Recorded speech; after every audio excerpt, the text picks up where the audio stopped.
नमस्कार। धरती पर जो पिछले लाखों वर्षों में नहीं हुआ वो अब बहुत तेजी से हो रहा है। ये बदलाव किसी बुरे सपने से कम नहीं है। इन्हीं बदलावों में से एक है तेजी से पिघलते हमारे ग्लेशियर्स।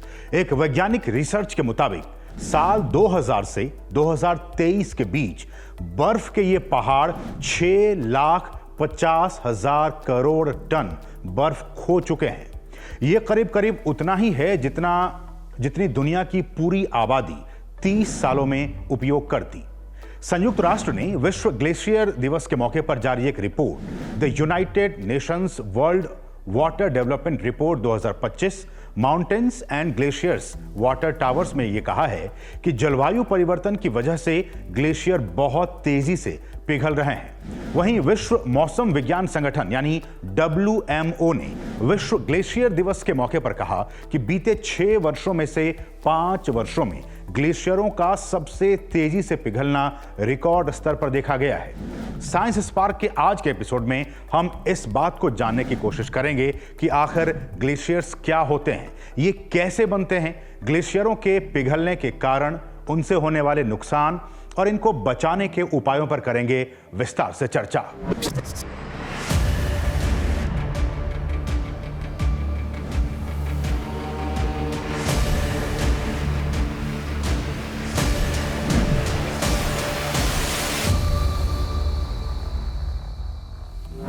तो पहला सवाल, WMO ने ग्लेशियर्स के पिघलने को लेकर क्या कहा है? विश्व मौसम संगठन की प्रमुख सेलेस्टे साउलो ने कहा है कि ग्लेशियरों का संरक्षण केवल पर्यावरण, आर्थिक और सामाजिक जरूरत नहीं है, बल्कि ये एक भविष्य का मामला है। विश्व मौसम संगठन ने कहा है कि ग्रीनलैंड और अंटार्कटिका की आइलैंड की बर्फ की चादरों के अलावा दुनिया भर में 2,75,000 से अधिक ग्लेशियर्स लगभग 7 लाख वर्ग किलोमीटर एरिया को कवर करते हैं।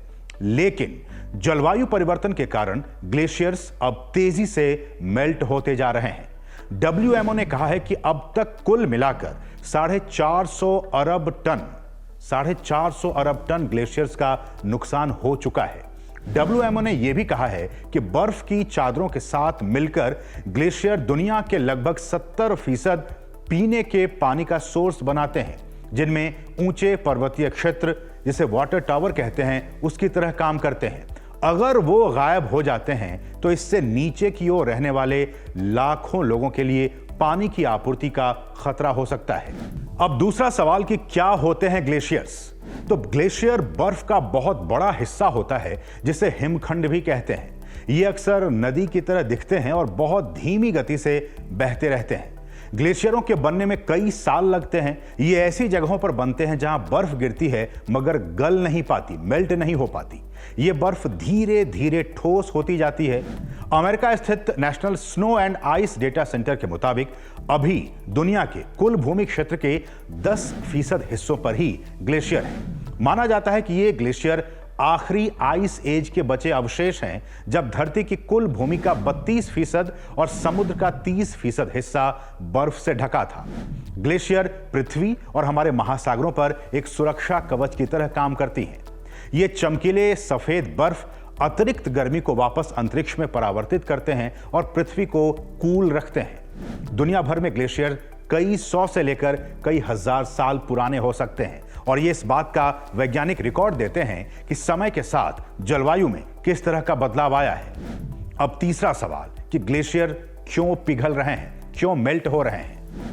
1900 के दशक की शुरुआत से ही दुनिया भर में कई ग्लेशियर तेजी से पिघल रहे हैं और इस घटना के मूल में मानवीय गतिविधियां हैं। खासतौर पर औद्योगिक क्रांति के बाद से कार्बन डाइऑक्साइड और दूसरे ग्रीन हाउस गैसेज उत्सर्जन ने तापमान को, टेम्परेचर को काफी बढ़ा दिया है और इसके परिणाम स्वरूप ग्लेशियर तेजी से पिघल रहे हैं। वनों की कटाई, जीवाश्म ईंधनों के जलने से कार्बन डाइऑक्साइड और अन्य ग्रीन हाउस गैसों का उत्सर्जन होता है, जिससे कि तापमान बढ़ता है और ग्लेशियर पिघलते हैं।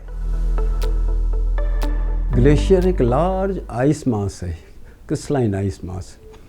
तो अंडर ग्रेविटी ये धीरे धीरे करके मूव करने लगता है और अगर इसका कंपोजिशन देखें तो इसमें आइस भी है, सेडिमेंट्स भी हैं, मेल्टेड वाटर भी रहता है। क्लाइमेट चेंज, ग्लोबली क्लाइमेट तो चेंज हुई है, टेम्परेचर बढ़ा है, और टेम्परेचर बढ़ा है तो उसके वजह से ग्रीन हाउस इफ़ेक्ट हुआ है। और जब ग्रीन हाउस इफ़ेक्ट है तो धीरे धीरे धीरे करके उसमें कई बदलाव आते हैं नेचर में, और ग्लेशियर का पिघलना भी उन्हीं बदलावों में से एक है। अब चौथा सवाल कि इन ग्लेशियर्स का बचा रहना हम सभी के लिए, मानवता के लिए क्यों है जरूरी? तो ग्लेशियरों का संरक्षण जल स्रोतों की सुरक्षा और वैश्विक जल संकट से निपटने के लिए अत्यंत महत्वपूर्ण है। इनका संरक्षण न केवल पीने के पानी की आपूर्ति के लिए आवश्यक है, बल्कि जलवायु परिवर्तन के प्रभावों को नियंत्रित करने में भी मदद करता है। ग्लेशियर प्राकृतिक जल भंडारण के रूप में भी काम करते हैं और नदियों के प्रमुख स्रोत होते हैं। जब वे पिघलते हैं तो नदियों और जलधाराओं को जल प्रदान करते हैं, जिससे कृषि, पेयजल आपूर्ति और बायोडायवर्सिटी को बनाए रखने में हमें काफी मदद मिलती है। पृथ्वी का 70% ताजा पानी ग्लेशियरों में जमा है, जो पीने के पानी, उद्योग और स्वच्छ ऊर्जा उत्पादन का सोर्स बन जाता है। पांचवा सवाल कि यदि ग्लेशियर नहीं होंगे तो क्या होगा? तो वैज्ञानिकों का कहना है कि यदि ग्लेशियर नहीं रहे तो इसके गंभीर नतीजे हो सकते हैं, जैसे समुद्र का जलस्तर काफी बढ़ जाएगा, जिससे विश्व के कई तटीय शहर समुद्र में समा जाएंगे। पीने के पानी की गंभीर समस्या पैदा हो जाएगी। फूड सिक्योरिटी पर काफी इंपैक्ट पड़ेगा। क्लाइमेट चेंज तेज होगा। टूरिज्म और इकोनॉमी पर भी काफी इंपैक्ट पड़ेगा।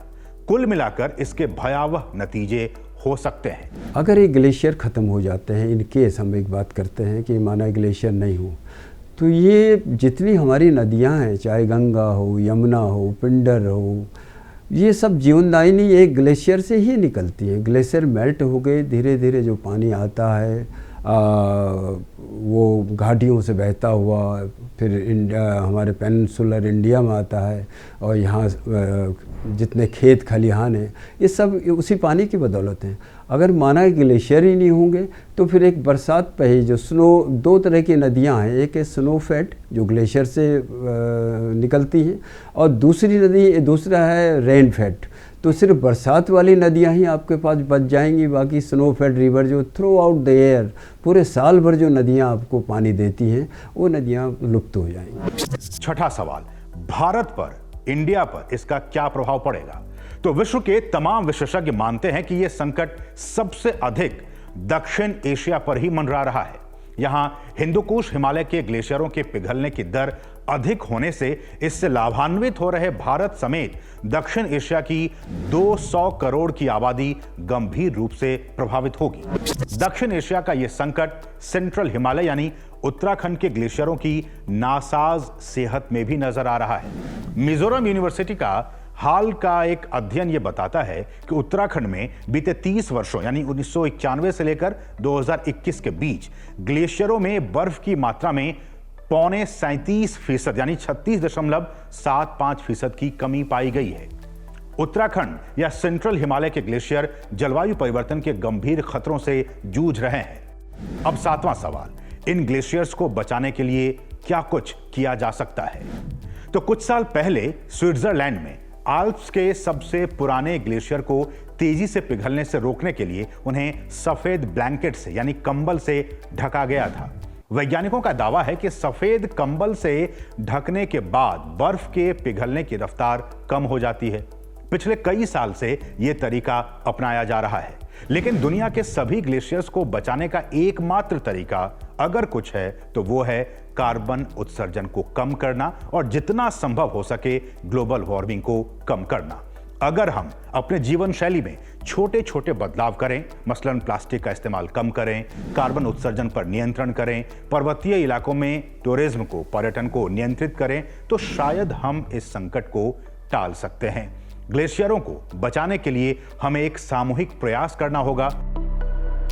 जो इंडस्ट्रियलाइजेशन है, जो टेम्परेचर जिसकी वजह से बढ़ रहा है, यहाँ बहुत बड़ा चेक रखना ज़रूरी है। पहाड़ों पे डिफॉरेस्टेशन हो रहा है। दूसरा जो ह्यूमन इंटरफेरेंस है, ह्यूमन इंटरवेंशन है, उसको रोकना पड़ेगा। तो साइंस स्पार्क के आज के एपिसोड में आपने ग्लेशियर के बारे में डिटेल से जाना। अगले एपिसोड में किसी और स्पार्किंग टॉपिक के साथ आपके सामने फिर से होंगे हाजिर। तब तक के लिए मुझे और हमारी पूरी टीम को दीजिए अनुमति। नमस्कार।